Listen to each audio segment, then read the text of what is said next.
গাজা ইস্যুতে ইসরায়েল যখন কূটনৈতিকভাবে একঘরে, ঠিক তখনই রেকর্ড পরিমাণ অস্ত্র রপ্তানি করে প্রভাব বাড়াচ্ছে তেল আবিব। আর সেই তালিকায় এবার সামনে এলো সংযুক্ত আরব আমিরাতের সঙ্গে গোপনে মেগা অস্ত্র চুক্তির বিষয়।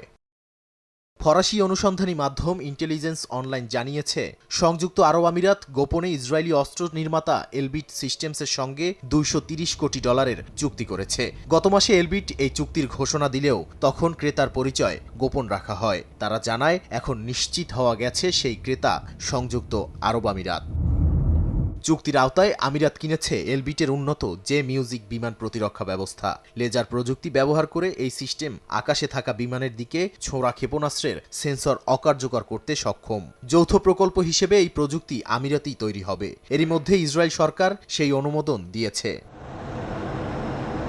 ইসরায়েলের ইতিহাসে দ্বিতীয় বৃহত্তম অস্ত্র চুক্তি হিসেবে বিবেচিত এই চুক্তি বাস্তবায়ন হতে 8 বছর লাগবে বলে জানা গেছে। তবে অত্যন্ত সংবেদনশীল সামরিক প্রযুক্তির সঙ্গে জড়িত থাকায় চুক্তিটির বহু তথ্য এখনও গোপন রাখা হয়েছে।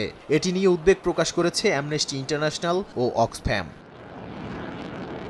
মানবাধিকার সংস্থাগুলোর অভিযোগ, এই অস্ত্র বেসামরিক মানুষের ক্ষতি বা আন্তর্জাতিক আইন লঙ্ঘনে ব্যবহার করা হতে পারে। এদিকে আমিরাতের বিরুদ্ধে সুদান সহ বিভিন্ন দেশে মানবাধিকার লঙ্ঘনে অভিযুক্ত মিলিশিয়াদের সহায়তার অভিযোগ রয়েছে। চুক্তি নিয়ে আমিরাত এখনও কোনো মন্তব্য করেনি। 2020 সালে আব্রাহাম চুক্তির মাধ্যমে সম্পর্ক স্বাভাবিক করার পর থেকেই আমিরাতে সক্রিয় ইসরায়েলি প্রতিরক্ষা কোম্পানিগুলো। আবুধাবিতে প্রতিনিধি কার্যালয় খুলেছে এলবিট সিস্টেমস ও ইসরায়েল অ্যারোস্পেস ইন্ডাস্ট্রিজ। এমনকি ইসরায়েলি অ্যান্টি ড্রোন প্রযুক্তি কোম্পানিতেও বিনিয়োগ করেছে আমিরাত। যুক্তরাষ্ট্র যেখানে প্রযুক্তি নিরাপত্তার কারণে আমিরাতকে F-35 যুদ্ধবিমান দিতে দেরি করছে, সেখানে ইসরায়েল তুলনামূলকভাবে অনেক বেশি আগ্রহী সামরিক প্রযুক্তি বিক্রিতে।